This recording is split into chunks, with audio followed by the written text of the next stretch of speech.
As grounds to qualify him for bail, Gustavo made a revelation that he has secured a job offer to support his family and to cater for his legal costs.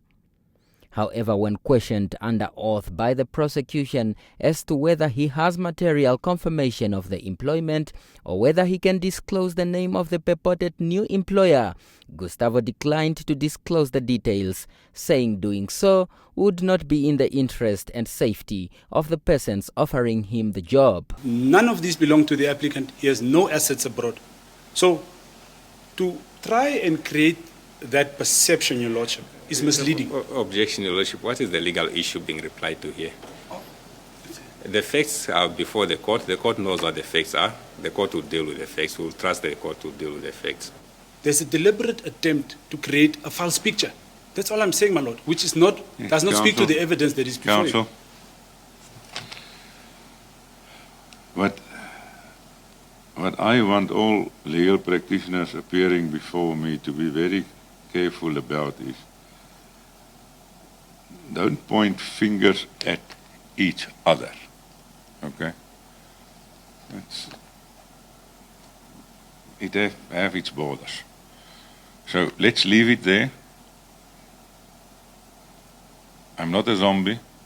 I sat in this court. I have certain experience. I know what's before me and what's not before me.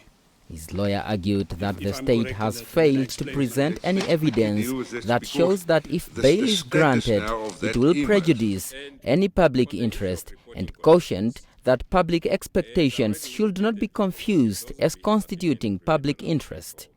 The lawyer advised that cases of this nature take long to conclude. At most, it could go for 6 to 18 years, considering the number of witnesses and accused persons, some of whom are foreigners, requiring to be extradited, as well as the number of legal practitioners involved.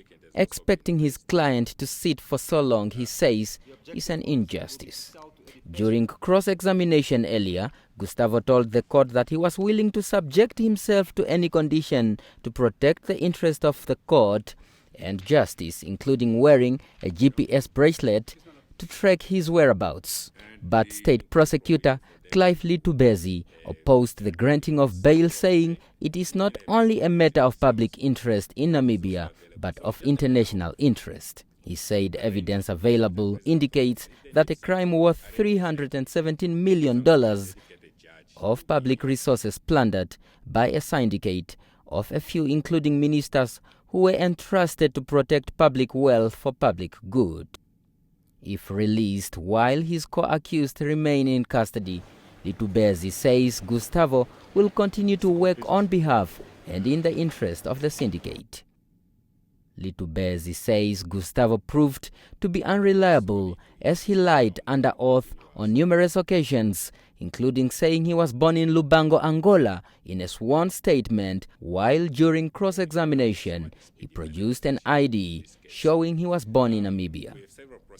An offer of $250,000 in exchange for his liberty is a drop in the ocean compared to money he looted and embezzled. In addition, he could still have access to his offshore accounts, which could assist him to abscond, he adds. The state submits it has a clear-cut case and the applicant is most likely to be punished severely. Daniel Nadung, NBC News, Windhoek.